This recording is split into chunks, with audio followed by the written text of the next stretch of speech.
درود و سرود و ترانه نثار همه شما دوستان عزیز. اگر شما این ویدیو را در یوتیوب میبینید، پس یقین که شما مخلص و هوادار فیلم های خوب و خوش‌صفت تاجیکی هستید. خوش آمدید به کیناخانه خودتان. طول این سال همراه اهل عائله ایجادمان یک چند فیلم های کوتاه را پیشنهاد شما کردیم و خیلی امیدوارم که پسند شما آمد. اگر شما هنوزم آن فیلم ها را ندیدید، لطفاً ببینید و امیدوارم که پسندتان می آید. و همچنین اندیشه هاتان را در زیر نویسید تا ما دانیم که کارهایی که ما میکنیم به کسی جالب است یا نه. خب اکنون میگذاریم به مقصد اساسی که سبب شد این ویدیو را ثبت کنیم. طول این سال همراه اهل تیم فصل اولی سریال خانه را فیلم برداری نمودیم که امیدوارم یک سریال خیلی جالب و تأثیر کننده شده ایستاده است. حالا خانه در جریان تنظیم و تدوین و صداگذاری و آهنگسازی قرار دارد و نیت هست که روزهای نزدیک در همین کانال پیشکش شما گردد. پیش از آن که واقعی بزرگ به وقوع پیوندد، با اهل تیم قرار کردیم که ریبرندینگ برگزار کنیم. نام کانال را از آنلاین کینوتئاتر بهار به کیناخانه عوض کنیم و من بعد فعالیت خود را همچون کیناخانه ادامه دهیم.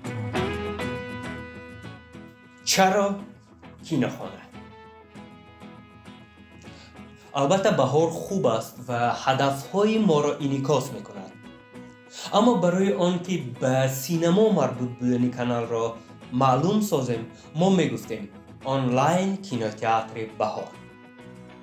از دیدن یا شنیدن کلمه کیناخانه ما به زودی میفهمیم که اینجا فیلم میبینیم و چون کیناخانه کلمه تاجیکی است، اینجا فیلم های تاجیکی میبینیم.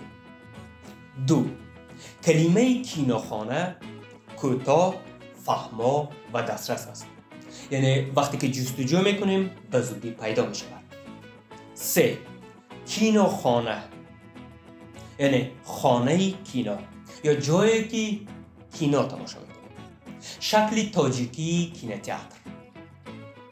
فکر میکنم در همه منطقه‌های کشور کلمه کیناخانه معلوم است و شاید استفاده هم میکنن.